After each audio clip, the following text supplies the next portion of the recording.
اور اس سے پہلے کہ ماموں اس کے ارادے کو بھانپ پاتا، اس کمبخت نے ماموں کی گردن پر چھری کا وار کر دیا۔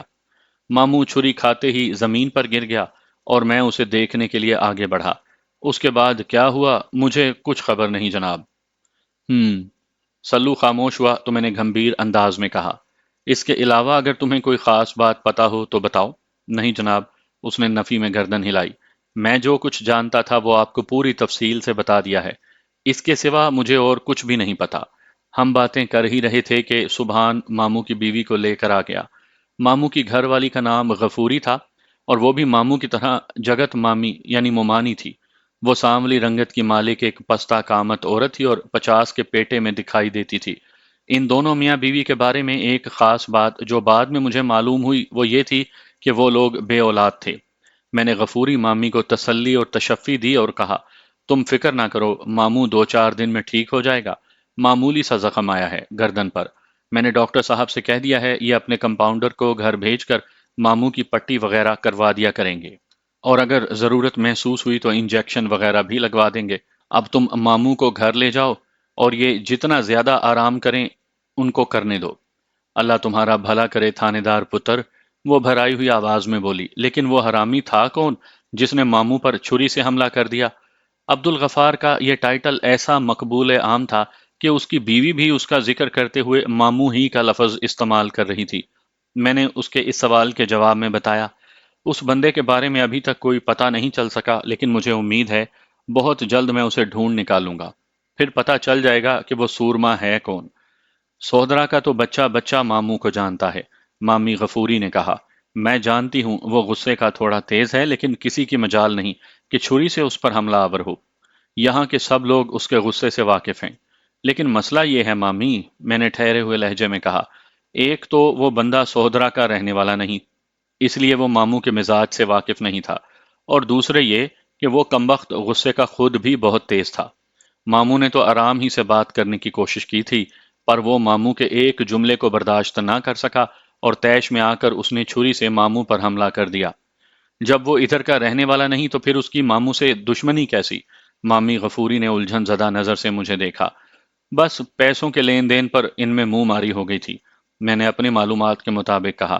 اس کے کھانے کا جو بل بنا تھا وہ اس سے کم دے رہا تھا۔ میں ماموں کو پچھلے 30 سال سے جانتی ہوں، مامی غفوری نے بڑے اعتماد سے کہا۔ وہ غصے کا ذرا تیز ضرور ہے، لیکن دل کا برا نہیں، اور بے ایمان یا دھوکے باز ہونے کا تو سوال ہی پیدا نہیں ہوتا۔ بہرحال خدا کا شکر ادا کرو کہ ماموں کی جان بچ گئی، ورنہ اگر زخم ذرا اور گہرا لگ جاتا تو شہرگ کٹنے کا بڑا قوی امکان تھا۔ آپ نے بتایا ہے کہ وہ بندہ سوہدرا کا رہنے والا نہیں؟ مامی غفوری آنکھیں سکیڑ کر سوچنے والے انداز میں بولی۔ اس کا مطلب ہے وہ کوئی مہمان ہو سکتا ہے۔ مہمان؟ کس کا مہمان؟ میں نے چونکے ہوئے لہجے میں پوچھا۔ یہ تو مجھے پتا نہیں جناب، وہ جلدی سے بولی۔ جب وہ یہاں کا وسینک نہیں تو پھر کسی کے گھر آیا ہوا کوئی مہمان ہی تو ہو سکتا ہے، کسی کا بھی مہمان۔ غفوری مامی نے ایک اہم پہلو کی جانب توجہ مبذول کروائی تھی۔ یہ عین ممکن تھا کہ وہ بندہ کسی کا مہمان ہو، لیکن اس صورت میں فوراً ایک سوال اٹھتا تھا کہ اگر وہ کسی کے گھر آیا ہوا کوئی مہمان تھا تو پھر اسے ماموں کی دکان پر بیٹھ کر تکے کباب کھانے کی کیا ضرورت تھی؟ اور اگر ضرورت پیش آ ہی گئی تھی تو وہ اکیلا کیوں تھا؟ اس کے ساتھ گھر کا کوئی آدمی کیوں نہیں تھا؟ اگرچہ اس پہلو پر بہت سارے سوالات اٹھتے تھے، لیکن اسے نظر انداز بھی نہیں کیا جا سکتا تھا۔ غفوری مامی کے بات میں اچھا خاصا وزن تھا۔ میں اس حوالے سے بھی لوگوں کو چیک کرنے کی کوشش کروں گا، میں نے غفوری مامی کو دلاسا دیتے ہوئے کہا۔ تمہیں پریشان ہونے کی کوئی ضرورت نہیں، وہ نامراد جو کوئی بھی ہے بہت جلد میری گرفت میں ہوگا۔ اللہ کرے ایسا ہی ہو تھانے دار صاحب، وہ گہری سنجیدگی سے بولی، اور جب وہ آپ کے ہتھے چڑھ جائے تو اس کا دیدار مجھے بھی کروائیں۔ میں سانس روک کر اس کے سر میں پورے 7 جوتے ماروں گی اور پوچھوں گی، بتا ماموں نے تیری کون سی بھانجی کو چھیڑا تھا جو تو نے اس پر چھری اٹھائی؟ یہ ماموں کی گھر والی جگت مامی غفوری بھی مزاج اور غصے کی کچھ سست نظر نہیں آتی تھی۔ 2-4 جملوں ہی نے اس کے سٹائل کا تعارف پیش کر دیا تھا۔ وہ شخص جب بھی میرے قابو میں آیا میں تمہاری یہ خواہش ضرور پوری کروں گا۔ میں کل کسی وقت اس کا بیان لینے آؤں گا۔ اس نے میری ہدایت پر عمل کرنے کا یقین دلایا، اور میں نے سبحان نامی اس بندے کے ہمراہ ماموں اور مامی کو عباس کلینک سے ان کے گھر کی جانب روانہ کر دیا۔ سبحان کے بارے میں مجھے پتا چلا تھا کہ وہ ماموں کا پڑوسی تھا اور سودرا کے مین بازار ہی میں اس کی کریانے کی دکان تھی۔ ایک بات واضح کر دینا چاہتا ہوں کہ جب میں اپنی کہانی میں کسی گاؤں دیہات کے مین بازار کا ذکر کرتا ہوں تو اس کا مطلب ہرگز لاہور، کراچی یا راولپنڈی جیسا مین بازار نہیں ہوتا۔ گاؤں دیہات کے مین بازار کا مطلب ہے کسی بھی مرکزی گلی میں مختلف نوعیت کی چند دکانیں۔ ماموں اور مامی کو ان کے گھر بھجوانے کے بعد میں سلامت علی عرف سلو کے ساتھ جائے واردات کی جانب روانہ ہو گیا۔ فرید بخاری نے کسی فیلڈ مارشل کا کردار ادا کیا تھا۔ جب میں واپس ماموں تکہ فروش کی دکان پر پہنچا تو ہر شے جوں کی توں تھی۔ میں فوری طور پر جائے وقوع کے معائنے میں مصروف ہو گیا۔ اصولی طور پر یہ کام مجھے سب سے پہلے کرنا چاہیے تھا، لیکن جب مجھے پتا چلا کہ ماموں کی لاش کو کسی کلینک بھجوایا جا چکا ہے تو میں فوراً ادھر لپک گیا تھا۔ میں تو ماموں کے قتل کی اطلاع پا کر تھانے سے نکلا تھا اور پھر پے در پے صورتحال میں تبدیلی رونما ہوتی چلی گئی۔ اگر ماموں ایسا ہی شدید زخمی ہو چکا تھا تو پھر اسے سوہدرا کے کسی کلینک نہیں بلکہ وزیر آباد کے سرکاری ہسپتال لے جانے کی ضرورت تھی۔ یہی تشویش مجھے جائے وقوع سے کھینچ کر ڈاکٹر عباس کے کلینک پر لے گئی تھی۔ میں نے 15-20 منٹ تک کانسٹیبل صفدر کے تعاون سے جائے واردات کا مکمل معائنہ کر ڈالا۔ وہ بنیادی طور پر ایک چھوٹی سی دکان تھی جس کے آگے ایک بڑے سے چوبی تخت پر ماموں نے اپنی دکانداری سجا رکھی تھی۔ کوئلوں والی ایک بڑی سی انگیٹھی کے برابر میں تکہ اور بوٹی کباب کی سیخوں والا سٹینڈ تھا۔ دوسری جانب ایک بڑے سے تسلا نما برتن میں مال بھرا ہوا تھا۔ تکے، بوٹی اور کباب کے اس مال کو مسالہ لگا کر بالکل تیار حالت میں محفوظ کر لیا گیا تھا۔ اب اسے سیخ میں پرو کر کوئلوں پر سیکنے کی ضرورت تھی۔ جس گدی نما سیٹ پر ماموں براجمان ہو کر تکے کباب تیار کرتا تھا وہ دراصل لکڑی کی ایک بنی ہوئی چوکی تھی، جس کے زیریں حصے میں 2 درازیں بھی بنی ہوئی تھیں جن میں ماموں اپنی بکری کی رقم رکھا کرتا تھا۔ اسی چوکی کے اوپر روئی والی گدی رکھ کر ماموں نے اپنے بیٹھنے کی جگہ بنا رکھی تھی۔ اسی چوکی کی دائیں جانب چٹنی اور پیاز والے 2 تسلے رکھے ہوئے تھے اور ایک چھوٹے سے برتن میں گھی بھی بھرا نظر آ رہا تھا۔ چوبی تخت کے آگے ماموں نے گاہکوں کے لیے لکڑی ہی کی 4-5 بینچیں ڈال رکھی تھیں جہاں بیٹھ کر وہ لوگ اپنے معدوں کو خوش کیا کرتے تھے۔ آج کل کے دور کی زبان میں یوں کہیں گے کہ وہ باربیکیو کے مزے اڑایا کرتے تھے۔ میں نے اس چھری کی تلاش میں بھی چاروں جانب نظریں دوڑائیں جو ماموں کی ملکیت بلکہ اس کی دکانداری کا ایک لازمی جز تھی، اور اسی چھری کی مدد سے ایک اجنبی بدماش نے ماموں کو ضرب شدید پہنچائی تھی، لیکن مذکورہ چھری مجھے کہیں بھی دکھائی نہ دی۔ اب یہی سوچا اور کہا جا سکتا تھا کہ وہ بندہ ماموں کو زخمی کرنے کے بعد چھری اپنے ساتھ لے گیا تھا۔ میں نے ریٹائرڈ فوجی فرید بخاری کو 10 ایسے افراد اکٹھا کرنے کی ہدایت کی تھی جو حملہ آور اجنبی کو دیکھتے ہی پہچان سکتے ہوں، اور اس اللہ کے بندے نے میرے مطلوبہ 15 بندے جمع کر لیے تھے۔ جب ماموں اور بدماش حملہ آور کے بیچ بحث بازی ہو رہی تھی تو آس پاس کی دکانوں کے لوگ بھی جمع ہو گئے تھے۔ گویا ایسے شاہدین کی کوئی کمی نہیں تھی جو اجنبی حملہ آور کی شناخت میں مددگار ثابت ہو سکتے تھے۔ میں نے فرید بخاری کی جانب دیکھتے ہوئے کہا، آپ ان لوگوں کو لے کر تھانے آ جائیں، پھر میں بتاتا ہوں کہ انہیں کیا کرنا ہے۔ تھانہ جائے وقوع سے زیادہ فاصلے پر نہیں تھا۔ میں دراصل وہاں سب کے سامنے ایسی کوئی بات نہیں کرنا چاہتا تھا جس کے غلط استعمال سے بعد میں مجھے تفتیشی معاملات میں کسی رکاوٹ یا مشکل کا سامنا کرنا پڑتا۔ دوست دشمن تو ہر جگہ موجود ہوتے ہیں، لہٰذا تفتیشی معاملات میں بہت زیادہ احتیاط برتنا پڑتی ہے۔ فرید بخاری نے اس بات میں گردن ہلاتے ہوئے کہا، ٹھیک ہے ملک صاحب، جو آپ کا حکم، آپ چلیں، ہم ابھی آپ کے پیچھے ہی پہنچتے ہیں۔ وہ لمحے بھر کو رکا، پھر ادھر ادھر نگاہ دوڑانے کے بعد اضافہ کرتے ہوئے بولا، اتنے بندوں کے لیے ہمیں کم از کم 2 تانگے تو کرنا ہی ہوں گے۔ آپ جو بھی مناسب سمجھتے ہیں وہ اقدام ضرور کریں۔ میں نے ٹھہرے ہوئے لہجے میں کہا، میں تو بس یہ چاہتا ہوں کہ 15-20 منٹ میں آپ لوگ میرے تھانے میں پہنچ جائیں۔ پہنچ جائیں گے ملک صاحب، فرید بخاری نے بڑے اعتماد سے کہا، آپ مطمئن ہو کر جائیں۔ اور میں مطمئن ہو کر صفدر کے ساتھ واپس تھانے آ گیا۔ یہ اطمینان صرف اس حوالے سے تھا کہ ریٹائرڈ فوجی فرید بخاری نے جس کام کا وعدہ کیا تھا وہ ہو جائے گا۔ علاوہ ازیں اور بہت سارے معاملات نے مجھے اندر سے بے چین کر رکھا تھا۔ میرے لیے سب سے زیادہ تشویشناک امر یہ تھا کہ اس بندے کو کوئی بھی نہیں جانتا تھا۔ جب وہ سوہدرا میں بالکل نیا تھا تو پھر سوال یہ پیدا ہوتا تھا کہ وہ یہاں کیا کر رہا تھا اور کہاں سے وہ آیا تھا۔ اگر وہ کسی کا مہمان تھا تو یہ پتہ چلنا بہت ضروری تھا کہ وہ یہاں کے کس رہائشی کے گھر میں مہمان بن کر آیا ہوا تھا۔ قصہ مختصر، جلد از جلد اس بندے کا سراغ لگانا نہایت ہی اہم تھا۔ جب میری نظر میں وہ بندہ اتنی اہمیت اختیار کر گیا تھا کہ میں اس کا سراغ لگانے کے لیے بے چین ہو رہا تھا، تو اس کے ساتھ ہی میرے ذہن میں اس بات کا بھی خدشہ تھا کہ اگر وہ کسی بری نیت سے قصبہ سہدرا میں وارد ہوا تھا تو پھر اسے لازماً یہاں سے جانا بھی تھا۔ لہٰذا ان تمام راستوں کی نگرانی اور ناکہ بندی بھی ضروری تھی جو سہدرا میں داخل ہوتے تھے یا یہاں سے باہر جاتے تھے، اور اس مقصد کے لیے میرے ذہن میں سب سے اچھی جگہ سہدرا کا بس اسٹینڈ تھا۔ میرے تھانے سے چند گز کی دوری پر ایک بس اسٹینڈ واقع تھا۔ اسٹینڈ کا لفظ اخلاقاً شامل ہو گیا ہے، ورنہ وہاں ایسی کوئی بات نہیں تھی۔ بسوں کے رکنے کے لیے ایک مخصوص جگہ تھی۔ اسے آپ چند درختوں کے نیچے واقع ایک سادہ سا دیہاتی بس اڈا سمجھ لیں تو آسانی رہے گی۔ وزیر آباد سے آنے والی بسیں اور ویگنیں وہاں چند منٹ کا پڑاؤ کرتی تھیں، پھر آگے کے گاؤں اور دیہات کی سمت بڑھ جاتی تھیں۔ اسی بس اسٹینڈ کے پہلو میں تانگا اسٹینڈ بھی موجود تھا۔ میں نے اس مقام کی خصوصی نگرانی کا فیصلہ اس لیے بھی کیا تھا کہ سہدرا کی جانب جانے والوں اور یہاں سے کہیں اور جانے والوں کو اس بس اسٹینڈ یا تانگا اسٹینڈ سے باہر نکلنے کے لیے یہیں سے گزرنا پڑتا۔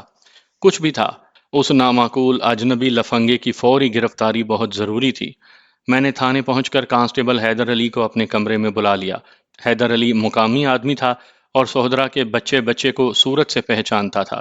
اگر اس وقت سہدرا کا کوئی رہائشی اس کہانی کو سن رہا ہے تو اسے یہ بات اپنے ذہن میں رکھنی چاہیے کہ جس دور کی یہ کہانی ہے اس زمانے میں سہدرا اتنا زیادہ پھیلا ہوا دکھائی نہیں دیتا تھا جیسا کہ آج کل نظر آتا ہے۔ اس وقت یہ اونچی سی جگہ پر واقع ایک چھوٹا سا گاؤں تھا جس میں بسنے والا ہر شخص گاؤں کے دیگر رہائشیوں کو اچھی طرح جانتا اور پہچانتا تھا۔ حیدر علی نے مجھے سلام کیا اور اٹینشن ہو کر کھڑا ہو گیا۔ میں نے اسے اپنے سامنے ایک کرسی پر بیٹھنے کے لیے کہا، پھر نہایت ہی مختصر مگر جامع الفاظ میں اسے حالیہ واقعات سے آگاہ کیا۔ وہ بڑی توجہ سے میری بات سنتا رہا۔ میں خاموش ہوا تو اس نے نہایت ہی فرما برداری سے کہا، ملک صاحب، آپ حکم کریں، جو بھی کہیں گے میں کرنے کو تیار ہوں۔ حیدر علی ایک چاق و چوبند اور ذہین کانسٹیبل تھا۔ اس کی عمر 26 اور 27 کے درمیان رہی ہوگی۔ مجھے اس کی ذہانت اور پیشہ ورانہ صلاحیت پر پورا بھروسہ تھا۔ میں نے گہری سنجیدگی سے کہا، آج کی رات اور کل کا دن تمہیں اس راستے کی کڑی نگرانی کرنی ہے جو سہدرا سے نکل کر دوسرے مقامات کی طرف جاتا ہے۔ صرف ان لوگوں پر نظر رکھنی ہے جو سہدرا کو چھوڑ کر وزیر آباد کی طرف جانے کی کوشش کریں یا پھر دوسری سمت بالائی گاؤں دیہات کا رخ کرنا چاہیں۔ مجھے یقین ہے وہ اجنبی بدماش بھی یہاں سے فرار ہونے کی کوشش کرے گا۔ تو اس کا مطلب ہے اجنبی لوگوں پر ہی خصوصی نظر رکھنا ہوگی، حیدر علی نے کہا۔ آپ تو یہ انتظام صرف اس شخص کو گرفتار کرنے کے لیے کر رہے ہیں نا جس نے محمود تکے والی کو چھری کے وار سے شدید زخمی کر دیا ہے۔ تم بالکل صحیح سمجھے ہو حیدر علی، میں نے سوچ میں ڈوبے ہوئے لہجے میں کہا۔ میں واقعی اس اجنبی لفنگے کو جتنی جلدی ممکن ہو اپنی نظر کے سامنے دیکھنا چاہتا ہوں تاکہ یہ معلوم کیا جا سکے کہ وہ کون ہے، کہاں سے آیا ہے اور کس مقصد سے آیا ہے۔ میں نے لمحاتی توقف کر کے ایک گہری سانس لی، پھر اپنی بات مکمل کرتے ہوئے کہا، میں آج رات ہی سے اس اجنبی بدماش کی تلاش کا کام شروع کرتا ہوں۔ اگر وہ کسی بری نیت سے سہدرا میں موجود ہے تو میری کارروائی کے نتیجے میں وہ بوکھلا جائے گا اور اسی بوکھلاہٹ میں وہ یہاں سے فرار ہونے کی کوشش کرے گا۔ ایسے وقت میں تم اسے قابو کر کے ہتھ کڑی پہنا دو گے۔ اس کام کے لیے میں تمہیں 2 صحت مند اور مستعد نوجوان بھی دوں گا۔ اب یہ تم پر منحصر ہے کہ اس کام کو کیسے ہینڈل کرتے ہو۔ بتاؤ، کر لو گے نا؟ ملک صاحب، آپ کو مجھ پر بھروسہ ہے جبھی تو آپ اتنی بڑی ذمہ داری مجھے سونپ رہے ہیں، وہ ٹھہرے ہوئے لہجے میں بولا۔ آپ بے فکر ہو جائیں، میں آپ کا بھروسہ نہیں ٹوٹنے دوں گا۔ شاباش، میں نے سراہنے والے انداز میں کہا۔ مجھے تم سے یہی امید تھی حیدر علی، تم اس مشن میں ہر قسم کی کارروائی کر سکتے ہو۔ اگر مطلوبہ آدمی کو گرفتار کرنے کے لیے تمہیں کسی مرحلے پر حد سے گزرنا پڑے تو اجازت ہے، مجھے ہر قیمت پر وہ بندہ چاہیے۔ ٹھیک ہے جناب، میں آپ کی امید پر پورا اترنے کی کوشش کروں گا، اور تمہیں یہ کام سادہ لباس میں رہتے ہوئے کرنا ہوگا۔ میں نے گہری سنجیدگی سے کہا، بس اب تم روانہ ہو جاؤ۔ آپ نے جن 2 مستعد نوجوانوں کا ذکر کیا ہے، وہ سوالیہ نظر سے مجھے دیکھتے ہوئے بولا، وہ کون لوگ ہیں اور وہ کس طرح میری معاونت کریں گے؟ ان دونوں کا تعلق سہدرا ہی سے ہوگا، میں نے جواب دیا۔ تم یہاں کے ایک ایک آدمی کو جانتے ہو، انہیں دیکھتے ہی پہچان لو گے۔ میں خود انہیں لے کر تمہارے پاس آؤں گا۔ جہاں تک اس بات کا تعلق ہے کہ ان سے کس طرح کام لینا ہوگا، اس کا فیصلہ تم خود ہی کرو گے، وہ مکمل طور پر تمہارے اختیار میں ہوں گے، جیسے چاہو انہیں استعمال میں لانا۔ کانسٹیبل حیدر علی نے مجھے سلام کیا اور کمرے سے نکل گیا۔ میں جو اتنی شد و مد سے اس اجنبی لفنگے کی تلاش کا پروگرام سیٹ کر رہا تھا، وہ ہو سکتا ہے کہ بعض لوگوں کو بہت عجیب محسوس ہو، لیکن مجھے ہرگز ایسا محسوس نہیں ہو رہا تھا۔ اگر کسی ایسے آدمی کی بات ہوتی جو سہودرا کا رہنے والا ہو، تو شاید میں ماموں کے ساتھ اس کے تنازع کو اتنی اہمیت نہ دیتا، سیدھا سیدھا اسے پکڑ کر تھانے میں لے آتا، لیکن یہاں تو معاملہ ہی دوسرا تھا۔ ایک تو اس اجنبی فتنہ پرور شخص کو کوئی جانتا نہیں تھا، دوسرے ماموں کی اس سے کوئی دشمنی بھی نہیں تھی، تیسرے وہ اس واردات کے بعد اچانک منظر سے غائب ہو گیا تھا۔ بس یہی ایک نکتہ میری تشویش بلکہ میری پریشانی کا سبب تھا۔ تھوڑی دیر کے بعد فرید بخاری اپنی ٹیم کے ساتھ میرے پاس پہنچ گیا۔ ٹیم سے میری مراد وہ 15 بندے تھے جو حملہ آور اجنبی کو دوبارہ دیکھنے پر بآسانی پہچان سکتے تھے۔ میں نے انہیں فوراً اپنے کمرے میں بلا لیا۔ اتنے زیادہ افراد کو ایک ساتھ بٹھانا تو ممکن نہیں تھا، لہٰذا میں نے فرید بخاری کو کرسی پیش کی اور باقی سب کو اپنے سامنے کھڑا کر لیا۔ پھر میں نے حوالدار جان محمد کو بلا کر ان سب کے نام بمائے ولدیت کے فہرست تیار کرنے کو کہا۔ ان سب کا تعلق چونکہ موضع سہودرا سے تھا، لہٰذا ایڈریس وغیرہ نوٹ کرنے کی چنداں ضرورت نہیں تھی۔ میں نے ان سب کو تمام حالات و واقعات سے آگاہ کیا، انہیں اپنی سوچ کے بارے میں بتایا، پھر گہری سنجیدگی سے کہا، وہ جو کوئی بھی ہے وہ آپ لوگوں کے اندر ہی سہودرا میں موجود ہے۔ آپ میں سے کوئی بھی اسے جانتا نہیں، لیکن آپ میں سے ہر کوئی اسے دیکھتے ہی پہچان لے گا، اور یہی میں چاہتا ہوں کہ آپ لوگ اسے ڈھونڈ نکالیں۔ وہ جہاں بھی ملے اسے پکڑ کر میرے پاس لے آئیں۔ اسے قابو کرنے کے لیے اگر لڑائی جھگڑا اور مار کٹائی بھی کرنا پڑے تو تم لوگوں کو میری طرف سے کھلی چھٹی ہے۔ میں نے لمحاتی توقف کے بعد اضافہ کرتے ہوئے کہا، ایک بات کا امکان موجود ہے، اس لیے دھیان رکھنا ضروری ہے، اور وہ یہ کہ اجنبی کسی کے گھر آیا ہوا کوئی مہمان بھی ہو سکتا ہے۔ مجھے اس بات کا تو یقین ہے کہ وہ آپ میں سے کسی کا مہمان نہیں ہوگا، کیونکہ اگر ایسی بات ہوتی تو پھر آپ میں سے کوئی نہ کوئی اسے ضرور پہچان لیتا۔ میں ٹھیک کہہ رہا ہوں نا؟ میرے اس سوال کے جواب میں چاروں جانب سے تائیدی آوازیں ابھریں، اور انہوں نے اپنے اپنے انداز میں سر کو اثباتی جنبش بھی دی۔ میں نے باری باری ان کے چہروں کا جائزہ لینے کے بعد کہا، لہٰذا اس نقطے کو ذہن میں رکھتے ہوئے اس بندے کو تلاش کرنا ہے۔ یہ گاؤں کوئی زیادہ بڑا نہیں، تم لوگ آپس میں سہودرا کے مختلف علاقوں کو بانٹ لو اور ابھی سے کام شروع کر دو۔ جیسے ہی کوئی اہم بات پتہ چلے فوراً مجھے مطلع کرنا، اور اگر وہ مجرم کہیں نظر آ جائے تو پہلے اسے قابو کرنا ہے، اس کے بعد میرے پاس آنا ہے، ٹھیک ہے؟ ایک بار پھر انہوں نے اس بات میں جواب دیا۔ میں نے کہا، ماموں تکہ فروش سے اس کی کوئی دشمنی نہیں تھی، پھر بھی اس پاگل نے ماموں کو شدید زخمی کر دیا۔ اس جنونی سے کسی بھلائی کی توقع نہیں کی جا سکتی، وہ کسی اور شخص کو بھی نقصان پہنچا سکتا ہے۔ ماموں کی تو جان بچ گئی، گاؤں کے کسی اور شخص کو وہ موت کے گھاٹ بھی اتار سکتا ہے۔ تم لوگوں کی سلامتی اور حفاظت اسی میں ہے کہ اس شخص کو جلد از جلد پکڑنے کی کوشش کرو۔ وہ سب مجھے یقین دہانی کروانے کے بعد واپسی کے لیے روانہ ہونے لگے، تو میں نے ان میں سے 2 ہٹے کٹے نوجوانوں کو روک لیا اور باری باری ان کا جائزہ لیتے ہوئے پوچھا، تم دونوں کا نام کیا ہے؟ میرا نام اسلم ہے جی، ایک نے بتایا، محمد اسلم۔ دوسرے نے جواب دیا، میں جاوید شاہ ہوں۔ میرے محتاط اندازے کے مطابق اسلم نامی نوجوان کی عمر 20 سال کے آس پاس تھی، جبکہ جاوید 18 سے زیادہ کا نظر نہیں آتا تھا۔ دونوں کی صحت قابل رشک کہا جا سکتا تھا۔ میں نے کچھ سوچ سمجھ کر ہی ان کا انتخاب کیا تھا۔ تم دونوں میں سے کسی کی شادی بھی ہوئی ہے یا ابھی تک کنوارے ہی گھوم پھر رہے ہو؟ میں نے پوچھا۔ میں نے یہ سوال ایک خاص مقصد کے تحت کیا تھا، لیکن انہوں نے پتہ نہیں کیا سمجھا کہ سہمی ہوئی نظروں سے مجھے تکنے لگے۔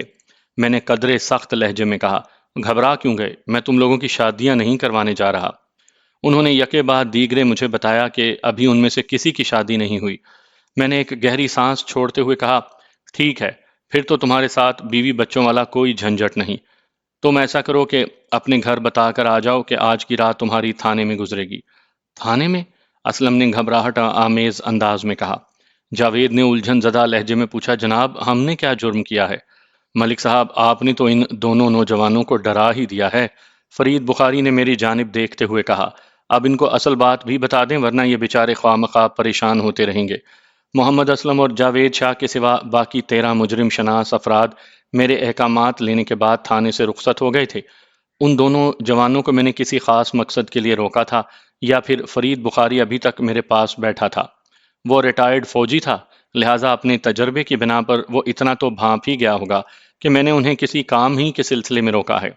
میں نے اسلم اور جاوید کی الجھن دور کرنے کے لیے ٹھہرے ہوئے لہجے میں کہا، کسی پریشانی یا وہم میں پڑنے کی ضرورت نہیں، اصل میں تم لوگوں کو کسی خاص جگہ ڈیوٹی لگانا چاہتا ہوں۔ میں نے سوچ لیا تھا کہ ان دونوں کو میں کانسٹیبل حیدر علی کے ساتھ نتھی کر دوں گا، جو تھوڑی دیر پہلے ایک خاص مشن پر روانہ ہو چکا تھا۔ اسلم اور جاوید بھی چونکہ مقامی تھے، لہٰذا ان تینوں کی خوب نبھ جاتی اور میں ان کی جانب سے زیادہ بہتر نتائج کی توقع رکھ سکتا تھا۔ میری وضاحت سن کر ان کے چہرے پر اطمینان جھلکنے لگا اور وہ مجھے سلام کر کے خوشی خوشی رخصت ہو گئے۔ ان کے جانے کے بعد فرید بخاری نے گھمبیر انداز میں کہا، ملک صاحب، آپ نے ایک بہت اہم نکتہ اٹھایا ہے، میں مسلسل اسی بارے میں سوچ رہا ہوں۔ کون سا نکتہ؟ میں نے سوالیہ نظر سے اس کی طرف دیکھا۔ وہی جناب، وہ ٹھہرے ہوئے لہجے میں بولا، جس میں آپ نے اس امکان کو ظاہر کیا ہے کہ وہ وحشی انسان کسی کے گھر میں آیا ہوا کوئی مہمان بھی ہو سکتا ہے۔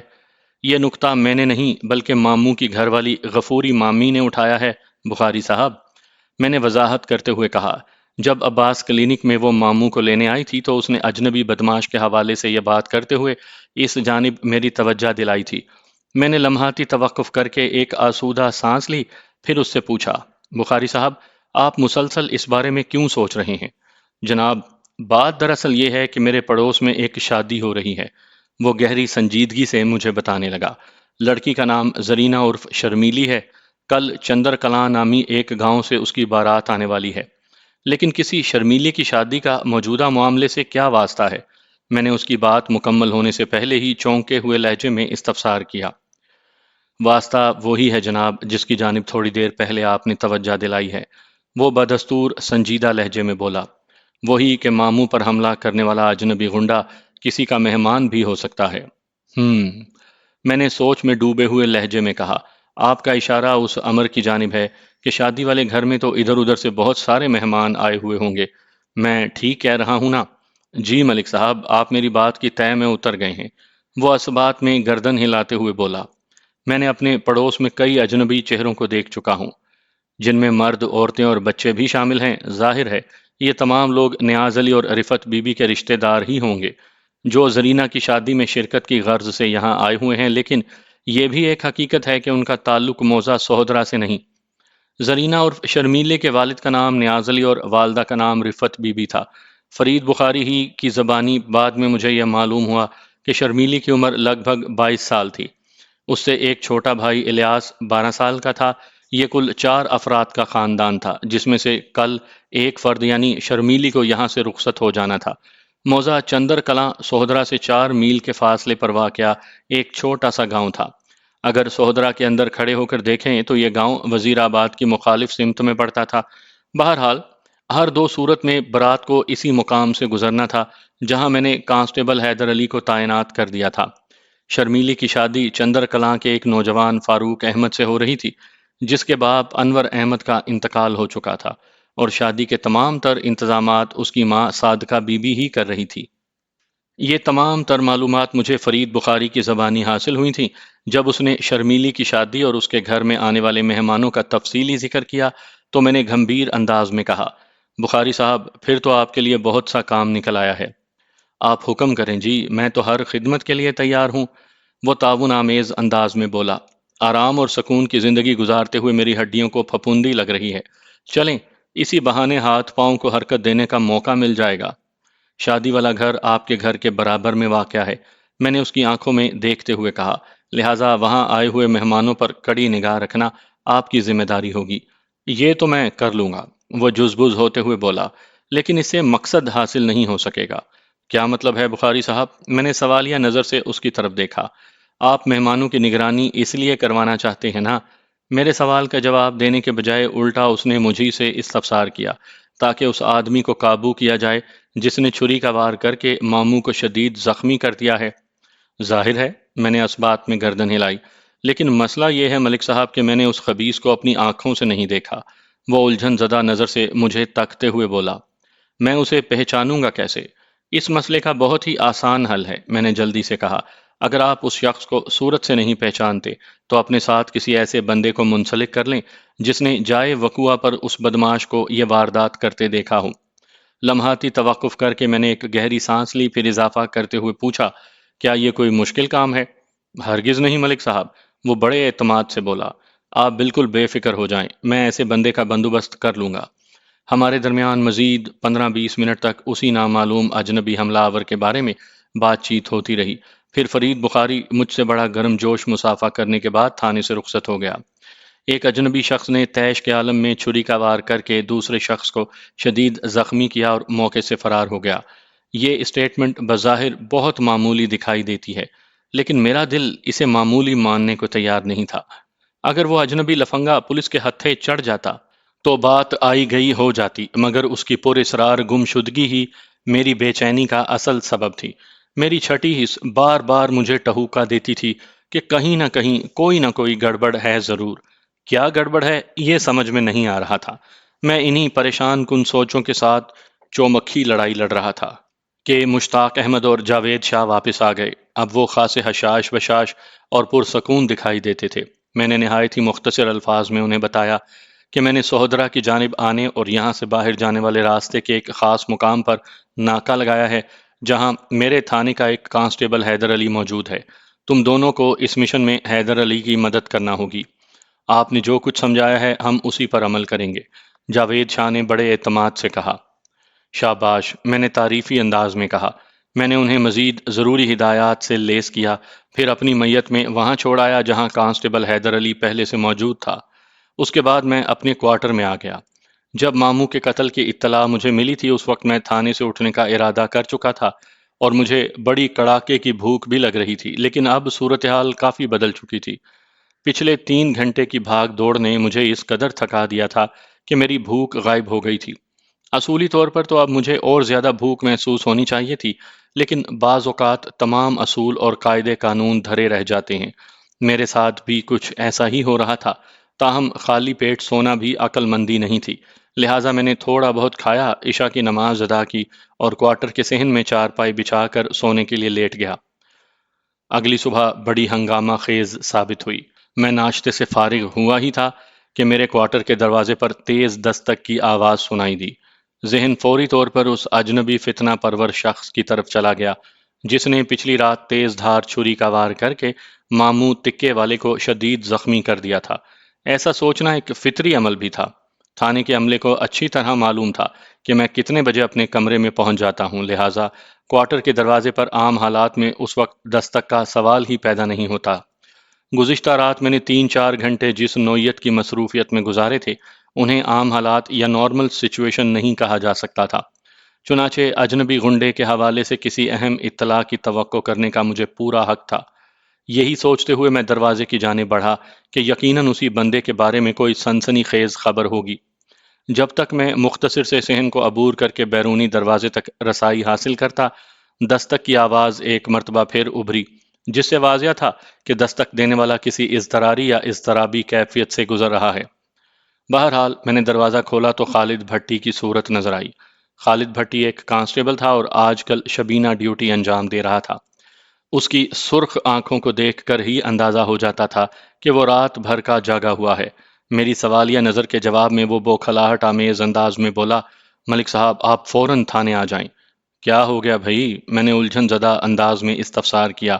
بڑا غضب ہو گیا ہے جی، وہ بدستور بوکھلائے ہوئے انداز میں بولا۔ رفت بی بی کی لڑکی غائب ہو گئی ہے گھر سے، اور الزام آ رہا ہے فوجی چاچا پر۔ یہ کیا بکواس کر رہے ہو خالد؟ میں نے خفگی بھرے انداز میں کہا۔ رفت کی لڑکی کا فوجی چاچا سے کیا تعلق؟ یہ تو آپ تھانے آ کر خود ہی دیکھ لیں کہ ان کا آپس میں کوئی تعلق ہے یا نہیں، وہ گھبرائے ہوئے لہجے میں بولا۔ دونوں پارٹیاں آئی بیٹھی ہیں کافی دیر سے۔ فوجی چاچے سے اس کی مراد فرید بخاری تھی، کیونکہ سہودرا میں اسے بخاری صاحب کے علاوہ فوجی چاچا بھی کہا جاتا تھا۔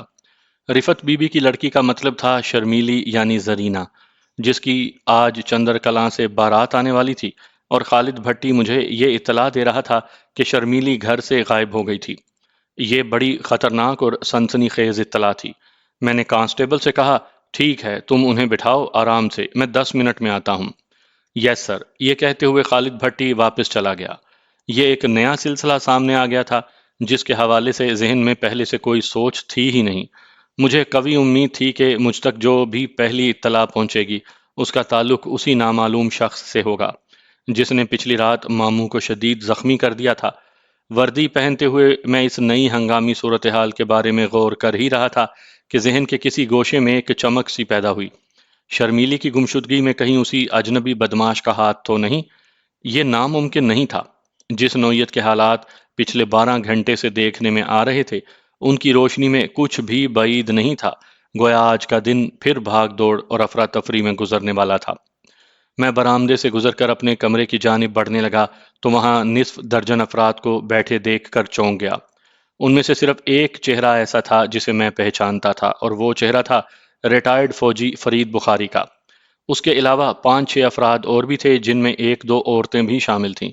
مجھ پر نظر پڑتے ہی ایک ادھیڑ عمر کی عورت تیزی سے آگے بڑھی۔ انداز ایسا ہی تھا جیسے وہ مجھ پر حملہ آور ہونے کا ارادہ رکھتی ہو۔